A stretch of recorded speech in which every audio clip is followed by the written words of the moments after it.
আমার কোনো মেয়ের সাথে খাতির হয়নি। কেন হয় না এটা তুমি কইতে পারবো না। এ পর্যন্ত কোনো মেয়ের আমি আপনি থেকে তুমি বলছি, জোরে বলছি, এরকমও কোনো নজির নেই। শেখ মুজিবের সাথে আমার প্রেম হয়েছে, তার সাথে প্রেম হয় আমি দেশকে চিনতে পারছি। এই যে আমার বোন শেখ হাসিনা, উনি পালিয়ে গেছেন, ঠিক হয়নি, কিন্তু আবার ওনার এখানে মরা, মানুষের হাতে মারা যাওয়া, সেটা আরো বর্বরতা হতো, আরো ঠিক হতো না। তখনকার ছাত্র নেতারা কন্ট্রাক্টারি করতো না, মানুষের কাছ থেকে করতো না, চাঁদা উঠাইয়া বাড়ি বানাইতো না, চাঁদা উঠাইতো ঘুরতো। আমরাও চাঁদাবাজি করিয়া ৭১ যুদ্ধ করছি, কিন্তু এই চাঁদা প্রকৃত চাঁদা। আমরা দিনে চাঁদা উঠাইতাম ৫ টাকা, ৪ টাকা খরচ হইতো, ৭ টাকা ৮ টাকা পাইতাম লোকের কাছে, হাত পাতলেই দিত। পরীক্ষা দেওয়াও হয়ে গেছে প্রাইভেট। তখন আমার বাবা জেলখানায়, বড় ভাই জেলখানায়। বড় ভাই ৬৭ সালে জেলে ঢুকেছেন, ৬৯ সালে জেল থেকে বেরিয়েছেন। বাবা ৬৭ থেকেছে, ৬৮ থেকেছে, আবার বের হয়েছে। আমি করুটিয়া কলেজে ভর্তি হতে গিয়েছিলাম। তখন মুসলিম লীগের একজন ঠান্নু মিয়া নাম, তিনি ছিলেন প্রিন্সিপাল। টাঙ্গাইলে তখন ছাত্রলীগ ২ গ্রুপ হয়ে গেছে, একটা লতিফ সিদ্দিকীর গ্রুপ, আর লতিফ সিদ্দিকীর শিষ্য ছিল। লতিফ সিদ্দিকী তার বক্তৃতা শিখেছে, আমারে শিখায় নাই। আমি এমনি লতিফ সিদ্দিকীর চেলা। তার নাম শাহজাহান সিরাজ, তার সঙ্গে বিরোধ হয়েছে। তখন কলেজে দুটা হয়েই গেছে। আমি যেবার কলেজে ভর্তি হই তখন শাহজাহান সিরাজ ভিপি কলেজের। এখন তো ভিপি টিপি বলে কিছু নাই, কিন্তু তখন ভিপি ডিসির সমান। এটা কলেজের ভিপি, তার মান মর্যাদা, ছাত্রদের কাছে সম্মান, পাবলিকের কাছে তার সম্মান অসম্ভব। তখনকার ছাত্র নেতারা কন্ট্রাক্টারি করতো না, মানুষের কাছ থেকে করতো না, চাঁদা উঠাইয়া বাড়ি বানাইতো না, চাঁদা উঠাইতো ঘুরতো। আমরাও চাঁদাবাজি করিয়া ৭১ যুদ্ধ করছি, কিন্তু এই চাঁদা প্রকৃত চাঁদা। আমরা দিনে চাঁদা উঠাইতাম ৫ টাকা, ৪ টাকা খরচ হইতো, হয়তো ৭ টাকা ৮ টাকা পাইতাম লোকের কাছে, হাত পাতলেই দিত। এবং তারা দিয়েও গর্ব করতো, আমরা খরচ করে গর্ব করতাম। আর এখন চান্দা চাই ৫ লাখ, ৮ লাখ, ১০ লাখ। অমুক বাস স্ট্যান্ডটা অমুকের দখলে, অমুক বাজার অমুকের দখলে। আমরা ওরকম বুঝতাম না, জানতাম। যাই হোক, যেদিকে বলতেছিলাম, তো কলেজে ভর্তি হতে গেলাম যখন, তখন আমাদের খুব দুঃসময়। আমাদের তখনও সম্মানজনক জমি জমা ছিল, এখনো আছে। আমার দাদার ৪-৫০০ পাখি জমি ছিল, ৪-৫০০ পাখিতে ১০০-১৫০ একর হবে, সবই ভালো জমি, দানি জমি। তখন হয়তো ৪০০-৫০০ একর জমির দাম হয়তো ১ কোটি টাকা। তখন হ্যাঁ, এখন ১,০০০ কোটি হবে। কিন্তু আমরা জমি জমা পরিচালনা করতে খুব ভালো জানতাম না। সেই জন্য বাবা জেলে গেলেই আমাদের খুব কষ্ট হতো। সংসার চালাতে ২টা টাকা নগদ থাকলে রাজার হালে খাওয়া যেত, কিন্তু সেই নগদ ২টা টাকা হতো না। আমাদের হয়তো ঘরে ১০০ মণ ধান আছে, ৫০ মণ চাউল আছে, কিন্তু বাজার করার জন্য যে ২ টাকা লাগবে সেই ২টা টাকা নগদ নাই। তোমার কষ্ট হইত। এরকম সময় আমি কলেজে ভর্তি হতে গেলাম। তখন কলেজে ভর্তি হইতে বোধ হয় ৪০-৩৯ টাকা লাগতো। আমি গেছিলাম ৩০-৩২ টাকা নিয়ে, যে দেখলাম কম হয়। তখন ওই ঠান্ডু স্যারের কাছে গেলাম, বাকি রেখে আর কি। তো উনি লিখে দিলেন, একটা কথাও জিজ্ঞেস করলেন, এই তুমি লতিফের ভাই না? হ্যাঁ। এই লতিফের ভাই বলায় আমি বললাম যে শেষ আমার ভর্তি হওয়া, কিন্তু উনি এটা কিন্তু সাংঘাতিক গুরুত্ব দিয়ে উনি সাথে সাথে লিখে দিলেন। আমি ভর্তি হয়ে যখন আসছি বাসায়, আমার জীবনে বোধহয় এটা শ্রেষ্ঠ একটা আনন্দের। মাকে এনে দেখাইলাম, রসিদ বইটা দিলাম, আমার ভর্তি হয়ে গেছে। আমার ভর্তির মিনিট 15 পরেই একটা ম্যাজিস্ট্রেট গেছে, লতিফ সিদ্দিকীর ভাইকে ভর্তি করা যেন না হয়। তো হেড স্যার যিনি ভর্তি করেন কেরানিরে ডাইকে পাঠাইছে। আমি তো এই 10 মিনিট আগেই কাদের সিদ্দিকীরে ভর্তি করে দিলাম। তো এখন কি করা যায় এটা কিন্তু আর ম্যাজিস্ট্রেট জিজ্ঞেস করে নাই। এখন তো ম্যাজিস্ট্রেটের কোনো জ্ঞান নেই। তখন পাকিস্তানের হইল একটা বোধ শক্তি আছে, ভর্তি করেন না আর ভর্তি হয়ে গেছে, তাহলে কি করা যাবে। পরের দিনই আমার কাছে খবর হইলো যে টাকা বাকি আছে ওটা দিয়া শুদ্ধ করতে হবে। বাকি কত ছিল? 11 টাকার মতো বোধহয় বাকি ছিল। তো আমাদের কাছে 11 টাকা ছিল না, আমার কাছে বিশেষ করে। আমার এক কর্মী ছিল একটা সাহা, বিজন কুমার সাহা, ফরিদপুরে বাড়ি। আমি ছোটবেলা থেকে শুনছি সাহারা খুব কৃপণ হয়, তো ওদেরকে আমি দেখছি যে ওরা কৃপণ না। ওর একটা বৌদি ছিল, তাকে যে বলার সাথে সাথে সে আমাকে 20টা টাকা দিত। ঠাকুরপো মানে জামাইয়ের ছোট ভাইদেরকে ঠাকুরপো বলে, ঠাকুরপো তোমার কোনো অসুবিধা হলে বলবা, কোনো চিন্তা নেই।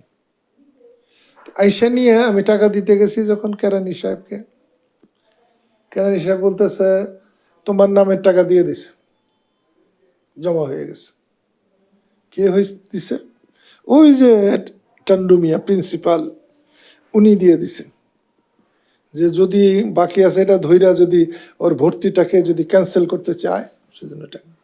আমি যে যখন স্যারকে বলছি স্যার আমি তো টাকা নিয়ে আসছিলাম, আচ্ছা ঠিক আছে ওটা এখন থাক, পরে যখন দরকার পড়ে আমি টাকা চেয়ে নেব। এ হলো আমাদের মুসলিম লীগের একজন সাপোর্টার, আমাদের বিরোধী তার মনোভাব। আমি কিন্তু ওই রকম দেশের মনোভাবও চাই, যে দেশে আমার শত্রু ওর ঘাড় মটকাও, তার সাথে আমার মিল নাই, তারা সব থেকে বঞ্চিত করো, আমি সেটা চাই না। আমি যখন সরকারে হব, যে কেউ, এই যে আমার বোন শেখ হাসিনা উনি পালিয়ে গেছেন, ঠিক হয়নি, কিন্তু আবার ওনার এখানে মরা, মানুষের হাতে মারা যাওয়া, সেটা আরো বর্বরতা হতো, আরো ঠিক হতো না। উনি যতদিন প্রধানমন্ত্রী ছিলেন, দেশের নেতা ছিলেন, আমার পিতা, রাজনৈতিক পিতা বঙ্গবন্ধু শেখ মুজিবুর রহমানকে উনি নিজের গুণে যতখানি বড় হয়েছিলেন, তার মেয়ে হিসেবে হাসিনার কি উচিত ছিল? তাকে আনপপুলার করা না আরো পপুলার করা, সবার জন্য ছড়িয়ে দেওয়া। শেখ মুজিব বঙ্গবন্ধু আওয়ামী লীগের না, শেখ মুজিব বঙ্গবন্ধু বাংলাদেশের, সারা বিশ্বের নিপীড়িত মানুষের, তার জন্য যতটা করা দরকার সেটা করা উচিত ছিল। আমি এই জিনিসটা চাই, আন্তরিকভাবে চাই। কেউ না কেউ একদিন না একদিন শুনবেই। সত্য কখনো চাপা থাকে না। শুনে নাই পরিণতি। আমি বলবো উনি 10টা কাজ না করলে ওনার ক্ষমতা হারাতো, কিন্তু এটা হতো না। এবং রাজনীতিতে ক্ষমতা হারাতে হবে, আবার ক্ষমতা আসতে হবে। ক্ষমতা চিরস্থায়ী এটা যে ভাববে তার মধ্যে বেকুব জগৎ সংসারে নাই। এটাই আমার কথা, এটাই সত্য কথা। তো সেই জন্য বলছি যে আমাকে নিয়ে অত ভাবলে হবে না। আমি ওই যে লতিফ সিদ্দিকীকে দেখে রাজনীতিতে এসেছিলাম, তাকে দেখে বঙ্গবন্ধুকে পেয়েছিলাম। হ্যাঁ, তার ওটা 68 আর এটা 71। আমি যেটা বলছি যে এর মাঝে যে লতিফ সিদ্দিকীর যে উত্থান, তার যে শক্তি সাহস, সেটাকে দেখে আমি রাজনীতির সঙ্গে এসেছি। আমি রাজনীতিতে আসার পরে বঙ্গবন্ধুর সমস্ত কাজ আমার পছন্দ হয়েছে। দেব 2-1টা নিশ্চয়ই দেব। তো বঙ্গবন্ধু কিন্তু আমাকে কোনো দিন কোনো জ্ঞানও দেয়নি, কোনো বুদ্ধি পরামর্শও দেয়নি। তার কাজ আমার পছন্দ হয়েছে, তার বক্তব্য আমার পছন্দ হয়েছে। সব নেতারা ঘুরে বেড়ায়, শেখ মুজিব জেলখানায় কেন? এইটা আমাকে আকৃষ্ট করেছে। আকৃষ্ট করতে করতে আমি তার ভক্ত হয়ে গেছি। আমাদের দেশে যৌবনকালে সব ছেলে মেয়েরা প্রেম করে, খাতির করে, এবং এটা স্বাভাবিকভাবেই হয়। আমার কোনো মেয়ের সাথে খাতির হয়নি, কইতে পারবো না কেন হয় না, এটা তুমি কইতে পারবো না। কিন্তু ছেলেবেলা তো ভয় পাওয়ার কোনো কারণ নাই। এ পর্যন্ত কোনো মেয়ের আমি আপনি থেকে তুমি বলছি, জোরে বলছি, এরকমও কোনো নজির নেই। হইতে পারে কোনো মেয়ে আমাকে পছন্দ করতে পারে, কিন্তু আমি কোনো মেয়েকে পছন্দ করিনি, প্রেম করি নাই। আমার প্রেম কি হয়েছে? ওই যে রাজনীতি, ওই রাজনীতির সাথে প্রেম হয়ে শেখ মুজিবের সাথে আমার প্রেম হয়েছে। তার সাথে প্রেম হয় আমি দেশকে চিনতে পারছি। সবাই দেশকে চিনতে পারে না, সবার কাছে দেশ অমন লাগে না। আমি এই মাটিটা শুইলে, এটা তো মাটি নাই, সিমেন্ট, এটাকেও মাটি মনে করে আমি শুইলে আমার মনে হবে আমি আমার মাকে শুইছি। এটা অনেকে মুখে বলতে পারে, কিন্তু সকলের উপলব্ধি এরকম হবে না। এই উপলব্ধি পর্যন্ত যাওয়ার জন্যে দেশকে চিনতে হয়, দেশকে ভালোবাসতে হয়। এখন তো আমার কাছে দেশের চেয়ে বড় কিছু নাই। তাহলে দেশ বড় বললেই তাহলে দেশের মানুষ যে সে হলো সবার বড়। আমার কাছে জজ ব্যারিস্টারের চাইতে রিক্সাওয়ালার দাম অনেক বেশি। 1000 টাকার সেন্ট গায়ে মেখে যারা আসে, তার চাইতে একটা রিক্সাওয়ালার গায়ের ঘাম আমার কাছে অনেক সুগন্ধি মনে হয়। এটা কি করবে? এটা আমার ধীরে ধীরে ধীরে ধীরে হয়ে গেছে। তো সেই জন্য বলছি যে যেভাবে দেশটা যাবে ভেবেছিলাম হয় নাই, এবং না হওয়ার কারণ হলো আমাদের চাইতে শত্রুপক্ষ কম শক্তিশালী ছিল না। মুক্তিযুদ্ধে আমরা সশস্ত্র পাকিস্তান সমর্থকদের আমরা হারাইছি। পাকিস্তান বাহিনী পৃথিবীতে 1 নম্বর না হলেও 2 নম্বর 3 নম্বরের মধ্যেই পাকিস্তান বাহিনী, এত শক্তিশালী বাহিনী, তাকে আমরা হারাইছি, এটা সত্য কথা।